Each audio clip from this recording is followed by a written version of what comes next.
गल करण वीतराग विख्यान नमो ताहि जाते गए अरहंताति महान। जो विद्यादि सागर सुधी जो विद्यादि सागर सुधी गुरु हैं हितैषी शुद्धात्म में निरत नित्य हितोपदेशी वे पाप ग्रीष्म ऋतु में जल हैं सयाने पूजूं उन्हें सतत केवल ज्ञान पाने पूजूं उन्हें सतत केवल ज्ञान पाने। बोलिए भगवान। आज एक दिन और हमारे पास हमारे सौभाग्य से हमें मिला है अपने जीवन के अच्छे बनाने के लिए हम आज भी बैठकर विचार करें। शायद सबके जीवन में होता होगा, बचपन में ऐसा होता है कि जब सोने लगते हैं रात में और इम्तहान के दिन है, परीक्षा के दिन है, तो बड़ा कॉन्फिडेंस लूज हो जाता है कि क्या पता सुबह सुबह अर्ली मॉर्निंग एग्ज़ाम के लिए जाना है और उठ पाएंगे कि नहीं उठ पाएंगे। बड़ी अनिश्चितता मालूम पड़ती है। उस अनिश्चितता के बीच में अपन माँ को क्या कहते हैं कि माँ कल परीक्षा का दिन है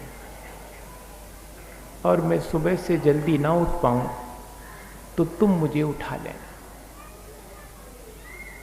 इतना कहने के बाद अपन सोने की तैयारी करते हैं, पर फिर एक बार रिमाइंड कर देते हैं उस बात को कि कहीं ऐसा ना हो कि माँ भूल जाए। तो फिर से माँ को कहते हैं कि माँ देखो याद रखना कल हमारा इम्तहान है, कल अगर हम ना उठ पाए जल्दी तो तुम जल्दी उठा लेना। और सुनो, अगर मैं नहीं उठने की ज़िद करूं तो तुम ज़बरदस्ती मुझे उठा देना, और अगर मैं उठने से बिल्कुल इनकार करूं, हाथ पैर भी मार दूं, तो तुम अन्यथा मत के लेना, मुझे जगह जरूर लेना। और पूरे विश्वास के साथ अपन सो जाते हैं। क्या चीज़ है जो अपने को निर्भय करती है, निश्चिंत करती है? एक विश्वास है माँ के प्रति कि सुबह वो मुझे जगा लेगी। ऐसा ही विश्वास अगर सच्चे देवगुरु शास्त्र के प्रति अपना हो जाए, इस संसार में जो मोह की निद्रा में हम सोए हैं ये समझ में आ जाए और हमारे मन में ये ललक पैदा हो जाए कि कोई हमें इस मोह की निद्रा से जगा ले, तो कितने निश्चिंत होकर के फिर हम इस संसार में रह सकते हैं। लेकिन इसके लिए ज़रूरी है कि ऐसा विश्वास, ऐसी श्रद्धा, अपने आप को पूरा सौंपना, समर्पित कर देना। जैसे कि सुबह जागने के लिए माँ के चरणों में अपने को समर्पित कर देते हैं पूरे विश्वास के साथ कि वो जगा लेगी। ठीक ऐसे ही सच्चे देवगुरु शास्त्र के चरणों में अपने आप को सौंप देना, समर्पित कर देना, तब जाकर के हम इस मोह नींद से उठ करके, जाग करके अपने जीवन को अच्छा बनाने की शुरुआत कर सकते हैं, मोक्ष मार्ग को अंगीकार करके और मोक्ष तक पहुंच सकते हैं। असल में हमें लगता है कि दूसरे के चरणों में हम माथा क्यों झुकाएं, हम क्यों अपने को समर्पित करें, इसमें तो हम पराधीन हो जाएंगे। एक बंधन समझते हैं हम समर्पण को, लेकिन वास्तव में श्रद्धा और समर्पण बंधन नहीं है, वो स्वाधीनता है। लगता जरूर है कि हम बाइंड अप हो गए, किसी के चरणों में झुक गए, तो उसके अनुसार चलना पड़ेगा। लेकिन हम अपने अहंकार से मुक्त हो गए। श्रद्धा के माध्यम से हम सारे संसार के प्रति जो हमारे मन में कर्ता पने का भाव है, भोक्ता और स्वामी पने का भाव है, हम करने वाले हैं, यह जो भाव है ये अपने आप जिसके प्रति श्रद्धा होती है और एक बार मन के भीतर जागृत होती है, तो सारे संसार के प्रति हमारे मन में फिर आसक्ति, धीरे धीरे अज्ञानता, जिसको अपन सोना कहेंगे, मोह का अंधकार, वो सब अपने आप हटने लगता है। विनोबा के जीवन में बहुत बचपन की बात है, वो देखा करते थे रोज माँ दही जमाती थी, तो जब दही जमाती तो उसमें दूध में जामन भी डालती और भगवान का नाम लेती। तो रोज देखते थे विनोबा। एक दिन माँ से धीरे से कहा कि माँ, मुझे एक बात समझ में नहीं आई। मैंने कहा क्या? बोले दही जामन डालने से जमता है कि भगवान का नाम लेने से जमता है? अगर भगवान का नाम लेने से जमता है तो जामन डालने की क्या जरूरत, और अगर जामन डालने से जमता है तो भगवान का नाम लेने की क्या जरूरत? ऐसा उनके मन में 10-11 साल के थे तो ऐसा क्वेश्चन उठ गया। तो माँ बहुत जोर से हंसी और फिर समझाया कि बेटे, दूध तो जमता है, दही बनता है जामन के माध्यम से, लेकिन मुझे ये अहंकार ना आ जाए कि मैंने जमाया है। मैं भगवान का स्मरण करके और जामन डालती हूं ताकि इस अहंकार को तोड़ सकूं। ये श्रद्धा मन के भीतर एक बार अगर उत्पन्न हो जाती है भगवान के प्रति, सच्चे देवगुरु शास्त्र के प्रति, तो वो कितना बड़ा काम करती है। हमारे भीतर कर्तापने को, स्वामीपने को, अहंकार को नष्ट कर देती। हमें एक विवेक की दृष्टि मिल जाती है। ज्ञान और विवेक में बहुत फर्क है। ज्ञान में तो सिर्फ इंफॉर्मेशन है, नॉलेज है, बहुत सारी चीज़ों को अपन ने जान लिया, लेकिन उन चीज़ों में से कौन सी हितकारी है, कौन सी अहितकारी है, ये कौन बता पाएगा? ये ज्ञान थोड़ी बता पाएगा। ये तो ज्ञान के साथ जो विवेक उत्पन्न हुआ है, और वो विवेक श्रद्धा की आंख के बिना उत्पन्न नहीं हो सकता। तो श्रद्धा बहुत जरूरी है उस ज्ञान को विवेक तक ले जाने के लिए, वरना तो आंख तो सबके पास होती है। इन 2 चर्म चक्षुओं से कितना देख सकते हैं अपन संसार को, लेकिन अगर हृदय की आंख, श्रद्धा की आंख से अपन देखें, तब अपन इस संसार में जो वास्तव में पाने योग्य है, जो ग्रहण करने योग्य है, उसको देख पाएंगे। क्या हुआ एक बार कि एक व्यक्ति चला जा रहा था रास्ते से, उसके आंख नहीं थी, दोनों अंधा था, लाठी टेक टेक करके चला जा रहा था। उसका दुख एक साधु बाबा जी से देखा नहीं गया कि बहुत दुखी है, बेचारे को कुछ सूझता ही नहीं है, कैसे अपना काम करता होगा। मैं भगवान से इसके लिए प्रार्थना करूंगा। तो उसको बिठाल करके कहा कि भाई तेरे रोशनी आ जाए, इसके लिए थोड़ा सा धर्म ध्यान अपन करते हैं, भगवान का स्मरण करते हैं, तुम भी श्रद्धा के साथ भगवान का स्मरण करो कि मुझे रोशनी मिल जाए। अब छोटे मोटे व्यक्ति की याचना पर उतना गौर नहीं होगा, लेकिन बाबा जी खुद याचना कर रहे हैं, प्रार्थना कर रहे हैं अपनी श्रद्धा के द्वारा भगवान से।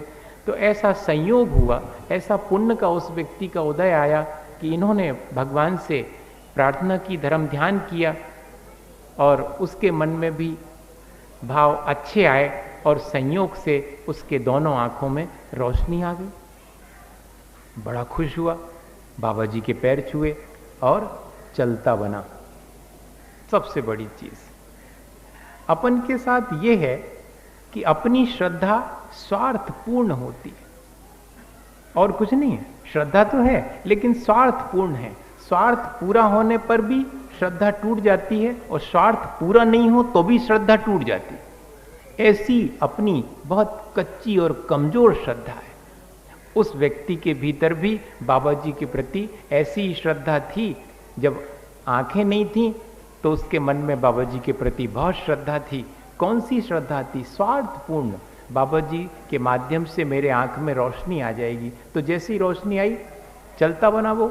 बाबा जी कौन होते हैं? और अपने सब संसार के कामों में लग गया। बाबा जी ने कहा ठीक है, मेरा कर्तव्य था, मैंने किया, आपको अच्छा रास्ता बताया, आपके आंख में रोशनी आ गई, अब तुम्हें जो करना हो वो करो। जैसे महाराज जी रास्ता बता देते हैं, फिर कहते तुम्हें जो कछु करने सो करो, हमारा काम था, हमने कर दिया। तो ठीक उसी तरह बाबा जी ने उस व्यक्ति को भी चले जाने दिया, कुछ नहीं बोले।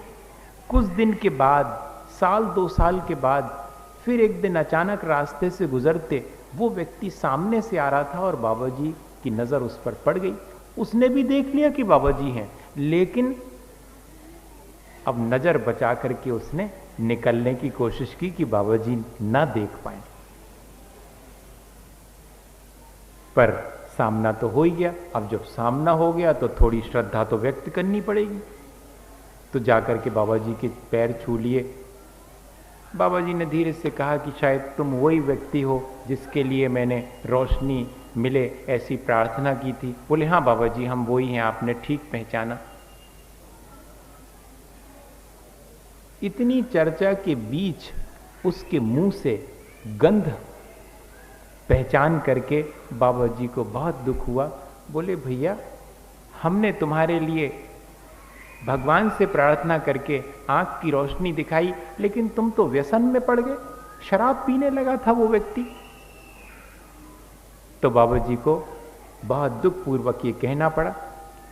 बाबा जी से इतनी बात सुनकर के वो व्यक्ति भी भीग गया और रोने लगा। उसने कहा हाँ बाबा जी, आपकी कृपा से मुझे रोशनी तो मिली, लेकिन मैं उस रोशनी का सदुपयोग नहीं कर पाया, क्योंकि मेरे भीतर श्रद्धा की आंख नहीं थी। आपने 2 चर्म चक्षु के लिए तो प्रार्थना की, अगर मुझे भीतर श्रद्धा की आंख और देते थे, विवेक की आंख और दे देते, तो आज मेरी ये स्थिति नहीं बनती। भैया, सीधा सा उदाहरण है कि हमारे पास आंखों से तो हम संपन्न हैं, लेकिन अगर हम देखें तो हमारे भीतर अभी भी श्रद्धा की अपेक्षा से अंधापन विद्यमान है। अब विवेक हमारा इतना अधिक है कि हम आंख वाले होकर के भी अंधे ही कहलाएंगे। हमें उस श्रद्धा की आंख को, विवेक की आंख को प्राप्त करने के लिए कोशिश करनी चाहिए। उसके लिए एक ही कोशिश है कि सच्चे देवगुरु शास्त्र के प्रति अपने मन में श्रद्धा भाव हो, बहुत समर्पित हो। हम जो भी करें, जैसा जिनवाणी में लिखा, जैसा गुरुजनों ने कहा, जैसी वीतरागता भगवान की है, उसके लिए हम निरंतर प्रयत्नशील रहें, तो हमारी श्रद्धा सही कहलाएगी, हमारा समर्पण सही कहलाएगा। भगवान के जैसे बनने की भावना जिसके भीतर है, वही भगवान के प्रति श्रद्धा और समर्पण उसका सही है। अपना श्रद्धा समर्पण है तो अपन पूजा करते, भक्ति करते, सब कुछ करते, लेकिन उसमें थोड़ी सी कमी रह जाती कि हमारे भीतर उनके जैसे बनने की भावना और आनी चाहिए। वो हम प्रयत्न करें कि हमारा समर्पण सार्थक हो जाए।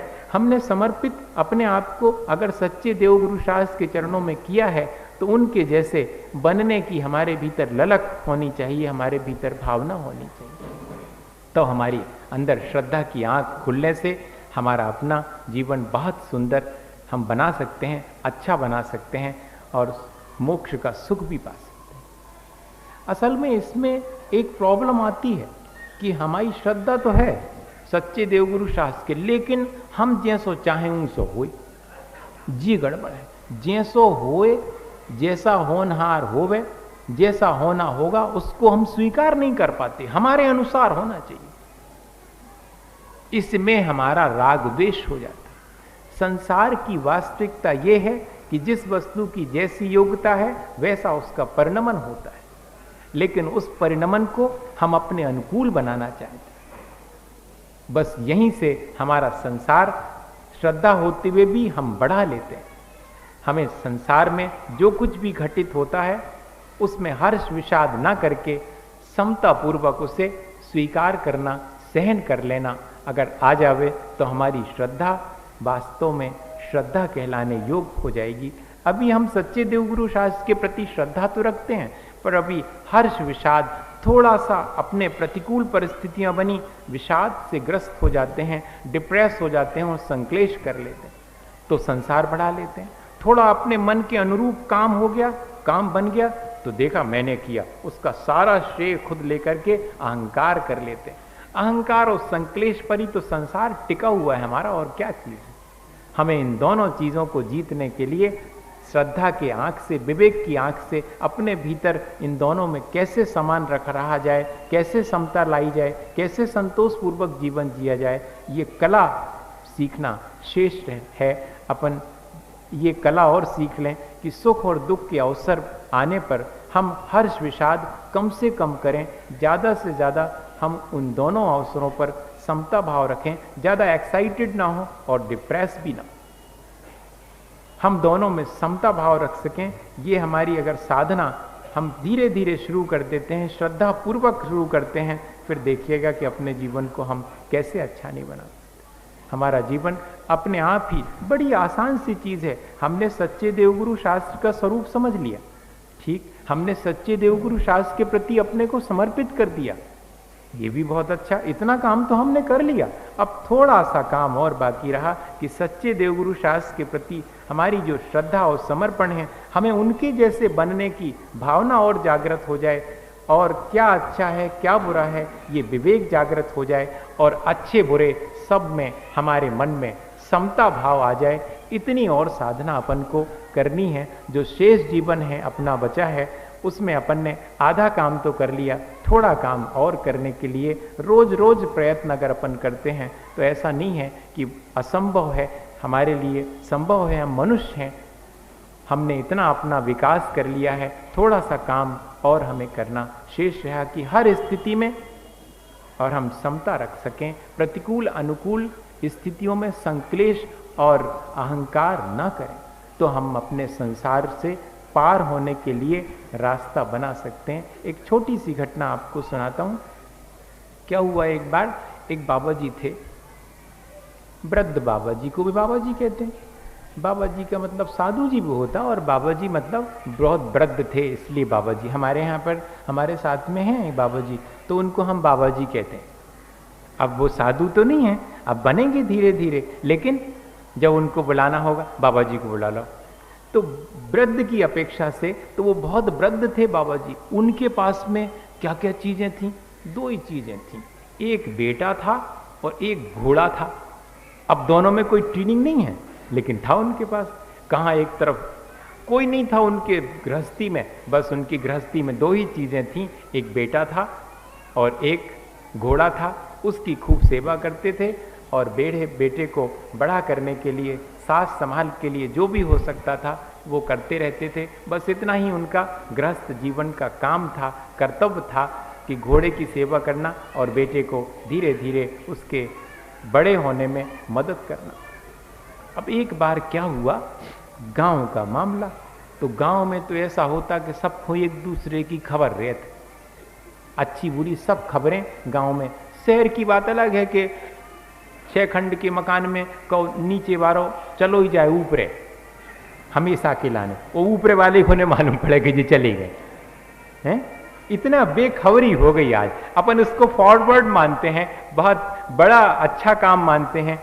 लेकिन गांव में तो अभी ये था कि दूसरे के सुख दुख में जल्दी से शामिल, थोड़े से लोग हैं, सबके सुख दुख में शामिल होने की आदत थी। अब एक दिन ऐसा हुआ कि बूढ़े व्यक्ति के अस्तबल में से घोड़ा भाग गया रात में। तो सब लोगों को सुबह मालूम पड़ा, तो सब गांव के लोग आए उन बूढ़े व्यक्ति के पास में, बाबा जी के पास।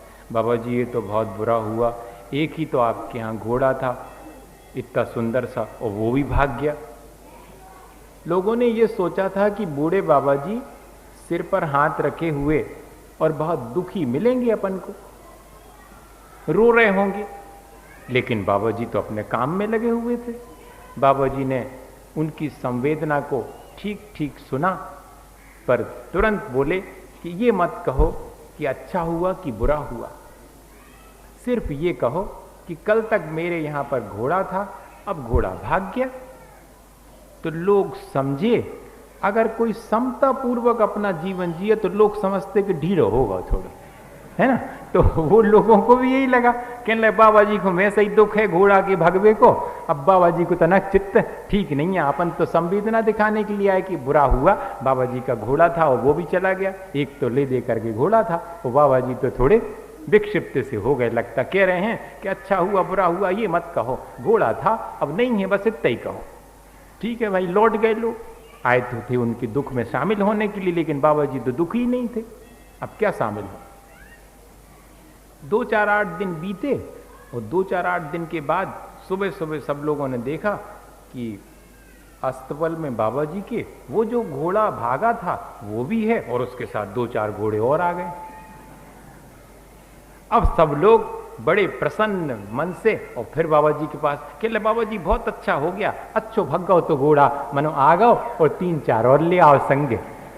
अब थोड़ी देर पहले आए थे, 4-5 दिन पहले कह रहे थे बहुत बुरा हुआ, अब तो कह रहे कि अच्छा हुआ कि घोड़ा भाग गया था, कम से कम और 4-5 को अपने साथ में ले आया। तब भी बाबा जी ने बिना एक्साइट हुए अपना काम करते हुए सिर्फ इतना ही कहा कि भाई इसमें क्या अच्छा और बुरा, घोड़ा भाग गया था, घोड़ा वापस आ गया, 2-4 घोड़े और उसके साथ आ गए हैं, इतना ही कहो, अच्छा हुआ है कि बुरा हुआ ये मत कहो। अपन तपन क्या करते हैं, थोड़े से में अच्छे बुरे की कल्पना करके हर्ष विषाद कर लेते हैं और अपने जीवन को अपने संसार को और बढ़ा लेते हैं। बाबा जी ने तो सिर्फ ये कहा कि ना अच्छा कहो ना बुरा कहो, सिर्फ ये कहो कि घोड़ा चला गया था, आ गया है वापस, अपने साथ 4-5 घोड़े और ले आया। अब क्या हुआ, अभी पूरी नहीं हुई कहानी है वो तो पूरी हो जाएगी जब, तो उसमें और आगे भी है। क्या हुआ कि अब वो जो 4-5 नए घोड़े आए थे, सो पुराने वाले घोड़े की तो सवारी वो उसका बाबा जी का बेटा खूब करता था, उसने सोचा कि अपन नए वाले घोड़े की भी सवारी करें। तो सवारी करने के लिए नए वाले घोड़े पर बैठा, वो बैठ करके और सवारी करने लगा, लेकिन नया वाला घोड़ा तो बहुत चालाक था, उसने उस युवक को नीचे पटक दिया तो उसका पैर टूट गया, फ्रैक्चर हो गया उसमें। अब लो फ्रैक्चर, वो पट्टा वट्टा चढ़ाते हैं वो चढ़ गया, अब पैर सीधा ही नहीं, सीधा ही का सीधा है, मुड़ ही नहीं सकता, बड़ी तकलीफ में वो घर के बाहर बैठा हुआ है। सब लोग फिर गांव के आए संवेदना दिखाने बताने के लिए, कह ये तो बड़ा बुरा हुआ, एक ही तो बेटा था जी, कहाँ से और नए घोड़ा आ गए और काय को सवारी करी, उनने पटक दो, सो लग गई। अब देखो, थोड़ी देर पहले कह रहे थे कि अच्छा हुआ कि 4-5 घोड़े आ गए, लेकिन अब इससे अच्छा तो एक ही घोड़ा था, काय को 4-5 और आए, उसने उस बच्चे को पटक दिया और आपके पैर टूट गया। तो फिर भी बाबा जी ने अपना काम करते हुए और शांति से कहा कि भाई इसमें क्या अच्छा बुरा, सिर्फ ये कहो मेरा बेटा पहले स्वस्थ था, अब उसके गिरने से चोट लग गई है, पैर में तकलीफ हो गई है, बस इतना ही, इसमें क्या अच्छा है क्या बुरा है ये मत कहो, समता पूर्वक अपना जीवन जीना चाहिए। अब बताइए अपन ऐसा कर पाते? नहीं कर पाते। अपने को यही तो सीखना है कि ऐसे अवसर आ जाएं तब अपने को कैसा करना। अपन तो बहुत जल्दी एक्साइटेड हो जाते हैं, कुछ अच्छा हो जाए तो, और कुछ बुरा हो जाए तो बहुत जल्दी डिप्रेस होकर के यहाँ वहाँ हाथ फेंकते हैं, इससे उससे कहेंगे भैया हम आओ तो यहाँ सो हो गओ, भैया हम आओ तो यहाँ सो हो गओ, तुम तनक मदद कर दो। अब लियो अपने पाप का उदय होगा, इसलिए ऐसा हुआ, अपने पुण्य के उदय में अच्छा हुआ, पाप के उदय में बुरा हुआ। अपने पुण्य और पाप, अपने कर्मों पर अपना विश्वास गड़बड़ा जाता है, अपने मन के अनुकूल होता है तब भी अपन अहंकार कर लेते, अपने मन के अनुकूल नहीं होता तो विषाद कर लेते हैं, जबकि परिणमन तो वस्तु का अपनी योग्यता के अनुरूप जैसे कारण मिलते हैं वैसा परिणमन हो जाता है। अपने अनुकूल परिणमन नहीं होता, अपने चाहे अनुसार यहाँ पर कहाँ सब चीजें होती, अपन ने चाहा कि ऐसा हो जाए और तो क्या वैसा हो जाएगा। एक जगह लिखा हुआ है कि पहाड़ अगर सब अपने चाहे अनुसार होता तो बड़ा गड़बड़ हो जाता। पहाड़ अगर ये सोचता कि बहुत दिन हो गए खड़े खड़े अपन तो चलें, तो उसके सोच के अनुसार हो जाए तो सब चौपट हो जाए मामला, पहाड़ भी चलने लगेगा। और नदी बहते बहते अगर उसको आ जाए सोचने में कि बहुत दिन हो गए बहते बहते अपन तो अब चुपचाप जैसे पहाड़ रुका हुआ है ऐसे ही आराम से कुछ दिन रुके रहेंगे, तो जितनी उसमें जीव राशि है उसकी सबकी तो हालत खराब हो जाएगी, उसके ऐसा सोचने से अगर घटित हो जाए।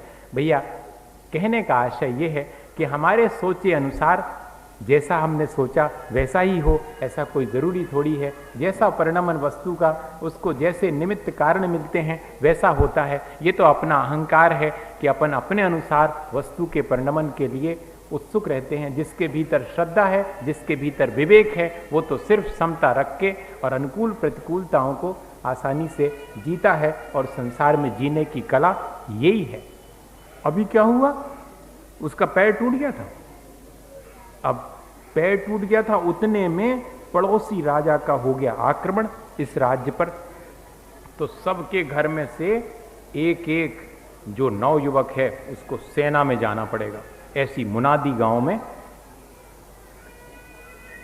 हो गई कि भैया सबके घर में से एक युग जो नवयुवक है उसको तो सेना में जाना ही पड़ेगा, क्योंकि पड़ोसी देश ने आक्रमण कर दिया है। अब लेव साहब आ गए राजा के सैनिक वगैरह, और सबके घर में से एक एक युवक को ले जाने लगे। लेकिन उस बाबा जी के युवक के पास में आए तो उसका तो पैर टूटा था, उसको नहीं ले गए। बाकी सबके अपने बेटों को ले गए। तो दूसरे दिन फिर लोग आ गए, कहने लगे अच्छो भाव के पाँव टूट गो, कम से कम घर ही तो है, हमारा तो सेना में चलो गो, और ते का पता बचे कि नहीं। अब बताओ, थोड़ी देर पहले वही पैर टूटना बुरा था, थोड़ी देर बाद वही पैर टूटना अच्छा हो गया। बाबा जी ने फिर भी यही कहा कि इसमें क्या अच्छा और इसमें क्या बुरा, अपन इस तरह भी जीवन जी सकते हैं। अच्छा बुरा का अपन ही मन में धारणा बना लेते हैं कि अच्छा हुआ या बुरा हुआ, वस्तु का परिणमन है, अनुकूल और प्रतिकूल अपन उसको मान लेते हैं। वो तो जैसे निमित्त मिले वैसा होगा, ऐसा मान करके विवेक पूर्वक श्रद्धा पूर्वक अपने जीवन को जो जीता है वो अपने जीवन को बहुत अच्छा बना सकता है। अपन भी कोशिश करें कि अपन भी श्रद्धा की आँख, समर्पण की आँख अपने भीतर खोल लें और अपने विवेक के माध्यम से अपने जीवन में होने वाली अनुकूलताएं और प्रतिकूलताओं को जितना जिससे हो सके उतना सहन करने की कोशिश करें। ज़्यादा एक्साइट ना हो अपने मन का हो जाने पर, और अगर अपने मन का नहीं हुआ तो बहुत डिप्रेस होकर के और जीवन ही स्पाइल कर दिया। आज के समय में देखते हैं अपन कितने केसेस तो आते हैं, छोटे छोटे बच्चे जिनको अभी कुछ बुद्धि भी नहीं है, परीक्षा में थोड़े नंबर कमती आए, फेल हो गए तो सुसाइड कर लिया। जी क्या चीज़ है जी, तो एकदम डिप्रेस होकर के करने की प्रक्रिया है। तो अपन को इसको जीतने के लिए प्रयत्न करना चाहिए, अपने जीवन को समता पूर्वक जितना अपन जी सकें वैसा जीने के लिए, अच्छा बनाने के लिए प्रयत्न करना चाहिए। इसी भावना के साथ आज अपन नमोकार करते हैं।